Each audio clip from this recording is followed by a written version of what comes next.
জয় গুরু, সুপ্রভাত, হরি ওম। ওম অখণ্ড সংহিতা বা অখণ্ড মণ্ডলেশ্বর শ্রী শ্রীমৎ স্বামী স্বরূপানন্দ পরমহংসদেবের অমৃতময় উপদেশবাণী ষোড়শ খণ্ড।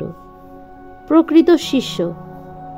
গুরুদেব মনে মনে ভাবিলেন, যদি কেহ রাস্তার ওপারের কুঁড়ে ঘরের মাতৃহীন শিশুটির জন্য দৈনিক 1 পোয়া করিয়া দুগ্ধের ব্যবস্থা করিত, তবে কত ভালো হইত।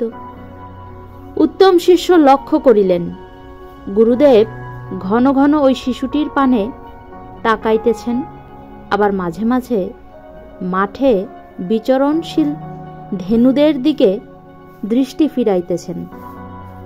শিষ্য গুরুদেবের অভিপ্রায় বুঝিতে পারিয়া ধেনুর মালিককে জিজ্ঞাসা করিল, গাভীটির দাম কত? শিষ্য দাম শোনা মাত্র গৃহে ফিরিল। স্ত্রীর গায়ের অলঙ্কার বেচিয়া টাকা নিয়ে আসিল। ধেনুটিকে মাতৃহীন শিশুর গৃহদ্বারে বাঁধিল এবং নিজে ধেনুর পরিচর্যায় লাগিয়া গেল।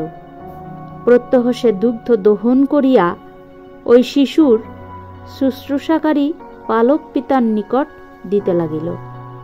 গুরুদেব প্রসন্ন হইয়া বলিলেন, ধন্য বাছা, তুমি প্রকৃত শিষ্য। হরি ওম।